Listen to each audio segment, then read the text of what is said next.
প্রিয় উচ্চ মাধ্যমিক শিক্ষার্থী বন্ধুরা, আজকের এই স্পেশাল ভিডিওটিতে উচ্চ মাধ্যমিক এডুকেশন বিষয়ে বাছাই করা চূড়ান্ত গুরুত্বপূর্ণ মাত্র 12টি প্রশ্ন তোমাদের সামনে নিয়ে এসেছি। এই 12টি প্রশ্ন যদি তুমি এখনও বাড়িতে প্র্যাকটিস না করে থাকো, অবশ্যই প্র্যাকটিস করো, কারণ এর মধ্যে তুমি পরীক্ষায় 100% কমন পাবে। তো ভিডিওটি তুমি প্রথম থেকে শেষ পর্যন্ত দেখতে থাকো এবং কোন 12টি প্রশ্ন এবছরের পরীক্ষার জন্য চূড়ান্ত গুরুত্বপূর্ণ তা জেনে নাও, বুঝে নাও। তো ভিডিওটি ভালো লাগলে অবশ্যই একটি লাইক করে দিও, বন্ধুদের মাঝে শেয়ার করো, আর তোমরা যারা এখনও আমাদের এই চ্যানেলটি সাবস্ক্রাইব করোনি অবশ্যই সাবস্ক্রাইব করে দিয়ে পাশের দেওয়া বেল আইকনটি প্রেস করে দিও। ওকে, ইতিমধ্যে আমরা এডুকেশন বিষয়ের একাধিক গুরুত্বপূর্ণ সাজেশন উত্তর সহ আমাদের এই চ্যানেলে আপলোড করেছি। যদি না দেখে থাকো অবশ্যই আমাদের প্লেলিস্টে গিয়ে অথবা ডেসক্রিপশন বক্সে লিঙ্কে ক্লিক করেও দেখে নিতে পারো। ওকে, তো সরাসরি চলে যাচ্ছি আজকের চূড়ান্ত গুরুত্বপূর্ণ 12টি প্রশ্নের দিকে। ওকে, তো সরাসরি আমরা চলে আসলাম আজকের চূড়ান্ত গুরুত্বপূর্ণ 12টি প্রশ্নের দিকে। ওকে, তো দেখো, প্রথমত আমরা বেশ কিছু তথ্য দিয়ে দিয়েছি। কী তথ্য, আগে ভালো করে তথ্যগুলি বুঝে নাও। যে প্রথম অধ্যায় থেকে কমপক্ষে একটি অথবা সর্বাধিক 2টি প্রশ্ন আসতে পারে। তৃতীয় অধ্যায় অর্থাৎ শিক্ষায় রাশিবিজ্ঞান থেকে একটি অঙ্ক আসবে। ওকে, তাহলে বোঝা গেছে, ক্লিয়ার? মোট কি তোমাদের গ্রুপ এ, এই গ্রুপ এ থেকে মোট 3টি প্রশ্ন আসবে, তোমাকে যে কোনো 2টি প্রশ্নের উত্তর ক্লিয়ার করতে লাগবে। ওকে, বোঝা গেছে? তো দেখে নাও, প্রথম অধ্যায় কি? প্রথম অধ্যায় হলো তোমাদের শিখন। এই শিখন অধ্যায় থেকে তুমি মাত্র 3টি চূড়ান্ত গুরুত্বপূর্ণ প্রশ্ন পড়বে। কোন কোন প্রশ্ন? নাম্বার 1, ক্ষমতা কাকে বলে? থাস্টনের বহু উপাদান তত্ত্ব চিত্রসহ ব্যাখ্যা করো। ক্লিয়ার? নাম্বার 2, আগ্রহের সংজ্ঞা দাও, শিক্ষাক্ষেত্রে আগ্রহের গুরুত্ব সম্পর্কে লেখো। 2টা প্রশ্ন হলো। আরেকটি প্রশ্ন কি? সাধারণ মানসিক ক্ষমতা কাকে বলে? স্পিয়ারম্যানের দ্বি উপাদান তত্ত্বটি আলোচনা করো। পাশাপাশি সাধারণ মানসিক ক্ষমতা ও বিশেষ মানসিক ক্ষমতার মধ্যে পার্থক্য লেখো। এটা অতটাও ইম্পর্টেন্ট নয়। ওকে, তার মানে 3টি চূড়ান্ত গুরুত্বপূর্ণ প্রশ্ন। 1, ক্ষমতা কাকে বলে? 2, আগ্রহের সংজ্ঞা দাও।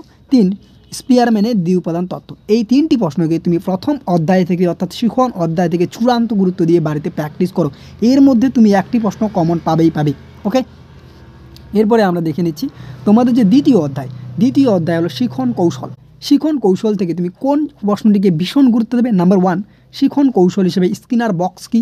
সংক্ষেপে স্কিনার বক্সের পরীক্ষাটি বর্ণনা করো। মোস্ট ইম্পর্টেন্ট এই প্রশ্নটি। দ্বিতীয় প্রশ্ন, গেস্টাল মতবাদ কি?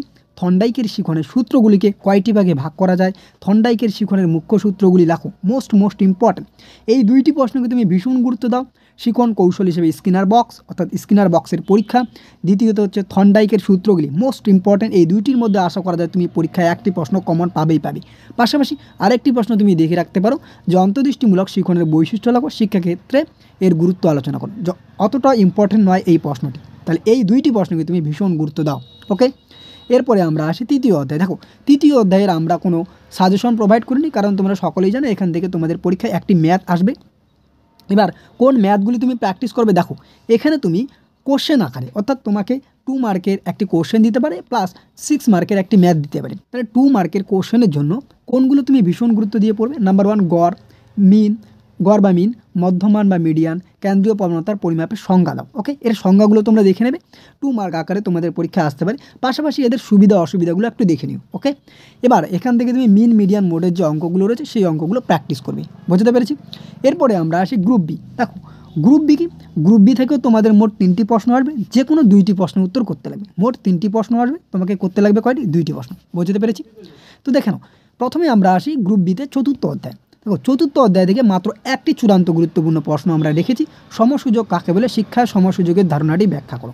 ওকে, এরপরে আমরা আসি পরবর্তী অধ্যায়, পঞ্চম অধ্যায়। দেখো, পঞ্চম অধ্যায় থেকেও আমরা মাত্র একটি চূড়ান্ত গুরুত্বপূর্ণ প্রশ্ন রেখেছি। কোন প্রশ্ন? স্বাধীন ভারতের প্রথম শিক্ষা কমিশন কোনটি? বিশ্ববিদ্যালয় শিক্ষা কমিশনের গ্রামীণ বিশ্ববিদ্যালয় সংক্রান্ত সুপারিশগুলি আলোচনা করো। মাত্র একটি চূড়ান্ত গুরুত্বপূর্ণ প্রশ্ন কিন্তু আমরা রেখেছি, আসলে পরীক্ষায় এই প্রশ্নটি আসবেই। ক্লিয়ার? এরপরে আমরা আসি পরবর্তী অধ্যায়। দেখো, পরবর্তী কি? ষষ্ঠ অধ্যায়।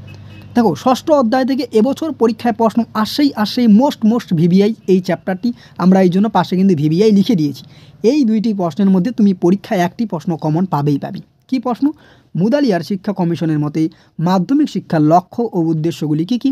এই প্রসঙ্গে সপ্তপ্রবাহ ধারণাটি বর্ণনা করো। দ্বিতীয়ত, মাধ্যমিক শিক্ষা কমিশনের সুপারিশ অনুযায়ী মাধ্যমিক শিক্ষার গঠন ও পাঠ্যসূচি বর্ণনা করো। পাশাপাশি পরীক্ষা ও মূল্যায়ন ব্যবস্থা। এই 2টি প্রশ্নের মধ্যে তুমি কিন্তু পরীক্ষায় একটি প্রশ্ন পাচ্ছই, কারণ এখান থেকে এবার পরীক্ষায় প্রশ্ন আসবেই। বুঝতে পেরেছি? সপ্তম অধ্যায়।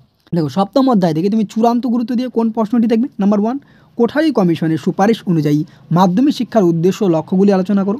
দ্বিতীয়ত আরেকটি প্রশ্ন, প্রাথমিক শিক্ষা সংক্রান্ত কোঠারি কমিশনের সুপারিশগুলি আলোচনা করো, অথবা মাধ্যমিক শিক্ষা সংক্রান্ত বিষয়ে কোঠারি কমিশনের সুপারিশগুলি আলোচনা করো। তার মানে কি, তোমাকে কিন্তু ষষ্ঠ অধ্যায়টা পড়তেই লাগবে। সপ্তম অধ্যায়টা তুমি পড়তেও পারো, আবার নাও পড়তে পারো। এরপরে অষ্টম অধ্যায় কিন্তু তুমি অবশ্যই পড়বে মোস্ট বিবিআই চ্যাপ্টার। এখান থেকে তুমি পরীক্ষায় একটি প্রশ্ন পাবে। বোঝা গেছে? কোন প্রশ্ন? অপারেশন ব্ল্যাকবোর্ড বলতে কি বোঝো? অপারেশন ব্ল্যাকবোর্ড এবং নবোদয় বিদ্যালয় সম্পর্কে আলোচনা করো। মোস্ট ইম্পর্ট্যান্ট কোশ্চেন, আমি বলে দিচ্ছি। নেক্সট, অথবা কোশ্চেনটা তোমাকে ঘুরিয়েও বলতে পারে, 1986 সালে জাতীয় শিক্ষানীতিতে অপারেশন ব্ল্যাকবোর্ড ও নবোদয় বিদ্যালয় গঠনের ক্ষেত্রে কি সুপারিশ করা হয়েছিল বা কি সুপারিশের কথা বলা হয়েছে। ক্লিয়ার?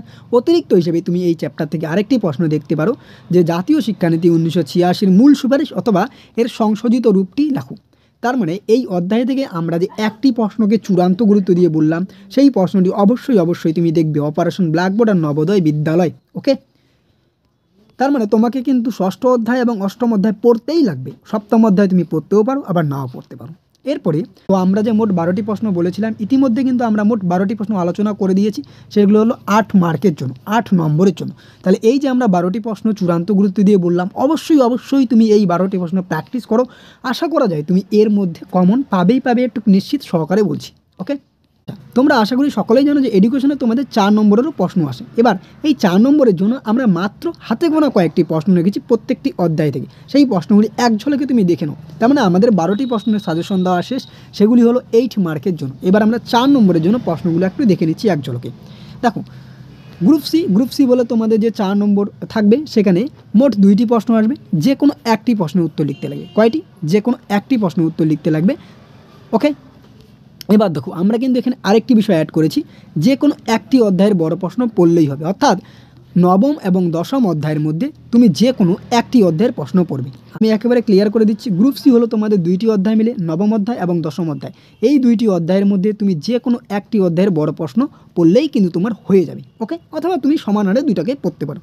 তো দেখো, এখানে তুমি নাম্বার 1 যেই কোশ্চেনটিকে মোস্ট ভিভিআই আকারে গুরুত্ব দেবে, সেটি হলো কি, দৃষ্টিহীন শিশুদের শিক্ষার উদ্দেশ্যগুলি বিবৃত করো, অথবা ব্রেইল পদ্ধতি সম্পর্কে আলোচনা করো। বলতে পারো এই প্রশ্নটি তোমাদের পরীক্ষায় প্রায় চলেই এসেছে। নেক্সট কোশ্চেন, প্রতিবন্ধী শিশুদের শিক্ষার সমস্যাগুলি কী? প্রতিবন্ধী শিশুদের শিক্ষার কয়েকটি প্রয়োজনীয়তা উল্লেখ করো। শিক্ষাদানের ক্ষেত্রে সমস্যাগুলি দেখো। মুদ্রা কথা হচ্ছে যে প্রতিবন্ধী শিশুদের বিভিন্ন দিকগুলো তুমি একটু দেখে নিও। ওকে, তৃতীয়ত আরেকটি প্রশ্ন তুমি দেখতেও পারো, আবার নাও দেখতে পারো। শ্রেণীকক্ষে সাধারণ আচরণগত সমস্যা কাকে বলে? শ্রেণীকক্ষে শিক্ষার্থীদের আচরণগত সমস্যা 3টি কারণ লেখো। তার মানে আমি এই যে 3টি প্রশ্ন বললাম, এই 3টি প্রশ্ন পড়লেই কিন্তু তুমি কমন পেয়ে যাবে। এবার তুমি কি দশম অধ্যায়টি পড়তেও পারো, আবার না পড়তে পারো। দশম অধ্যায়ে এবছরের জন্য চূড়ান্ত গুরুত্বপূর্ণ মাত্র একটি কোশ্চেন পড়লেই কিন্তু তুমি কমন পেয়ে যেতে পারো। কোন প্রশ্নটি? সর্বশিক্ষা মিশন বা সর্বশিক্ষা অভিযান। Most important. আসলে পরীক্ষায় এই একটি প্রশ্ন আসার সম্ভাবনা প্রবল রয়েছে। দেখে নাও, সর্বশিক্ষা কমিশন কি? সর্বশিক্ষা মিশন সফল করতে পশ্চিমবঙ্গ সরকারের গৃহীত 2টি উল্লেখযোগ্য পদক্ষেপ আলোচনা করো। সর্বশিক্ষা অভিযানের যে কোনো 4টি মূল উদ্দেশ্য লেখো। অর্থাৎ সর্বশিক্ষা অভিযান রিলেটেড বা সর্বশিক্ষা মিশন রিলেটেড তুমি সমস্ত প্রশ্নই কভার করে যাবে। তুমি কিন্তু একটি প্রশ্ন কমন পাবে। আমরা আরেকটি প্রশ্ন অথবা আকারে রেখেছি। কি প্রশ্ন? যে ভারতবর্ষে সাক্ষরতা প্রসারে বিভিন্ন সমস্যাগুলো আলোচনা করো, অথবা কোশ্চেনটি ঘুরিয়ে বলতে পারে ভারতের নিরক্ষরতা দূরীকরণের সমস্যাগুলি কী? কিন্তু সর্বশিক্ষা মিশন সবার আগে তুমি গুরুত্ব দিয়ে পড়বে।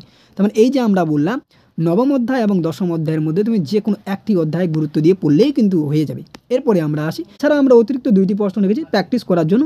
এগুলো পরীক্ষায় আসবে না, তাও তুমি দেখে রাখতে পারো। কী? জাতীয় সাক্ষরতা মিশন সম্পর্কে সংক্ষেপে লেখো, অথবা শিক্ষার লক্ষ্য সম্পর্কে ইউনেস্কো সুপারিশগুলি কী, এটা না পড়লেও হবে। ওকে, এরপরে আমরা আসি গ্রুপ ডি। দেখো, গ্রুপ ডিতে একই রকম। গ্রুপ ডি থেকেও মোট 4 নম্বরে 2টি প্রশ্ন আসবে। যে কোনো একটি প্রশ্নের উত্তর লিখতে লাগবে। যে কোনো একটি অধ্যায়ের বড় প্রশ্ন পড়লেই হবে। অর্থাৎ এখানেও রয়েছে একাদশ অধ্যায় এবং দ্বাদশ অধ্যায়। এই 2টি অধ্যায়ের মধ্যে তুমি যে কোনো একটি অধ্যায়ের বড় প্রশ্ন পড়লেই কিন্তু কমন পেয়ে যাবে। এবার দেখো, একাদশ অধ্যায় থেকে তুমি কোন প্রশ্নগুলিকে চূড়ান্ত গুরুত্ব দিয়ে পড়বে? দেখো, একাদশ অধ্যায় থেকে তুমি সবার ওপরে যেটি পড়বে, শিক্ষার একটি উদ্দেশ্য হলো একত্রে বসবাসের জন্য শিক্ষা।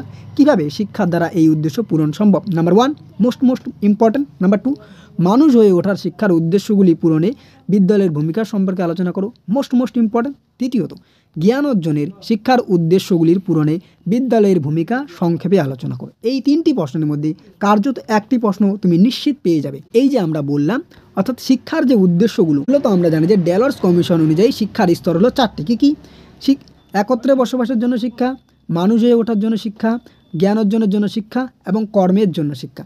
ইতিমধ্যে তোমাদের বিগত বছর পরীক্ষার প্রশ্নপত্রে কর্মের জন্য যে শিক্ষা সেটি কিন্তু চলে এসেছে। তাই এবছর এই 3টির মধ্যে তুমি একটি প্রশ্ন কমন পাবেই পাবে।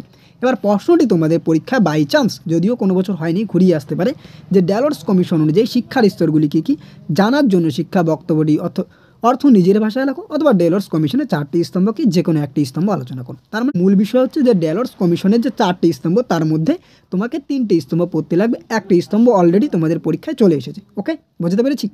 এই 3টির মধ্যে তুমি কিন্তু একটি কমন পেয়েই যাচ্ছ। এরপরে আমরা আসি দ্বাদশ অধ্যায়। দেখো, দ্বাদশ অধ্যায় থেকে এবছরের জন্য সর্বাগ্রে সবার ওপরে যেটি তুমি ভীষণ গুরুত্ব দেবে সেটা হচ্ছে শিক্ষায় প্রযুক্তি বিজ্ঞানের অবদান বা শিক্ষায় প্রযুক্তির ব্যবহার। ভীষণ গুরুত্বপূর্ণ। শিক্ষায় প্রযুক্তি বিজ্ঞানের অবদান গুরুত্ব সম্পর্কে আলোচনা করো, অথবা শিক্ষাক্ষেত্রে প্রযুক্তির ব্যবহারগুলি লেখো। ওকে।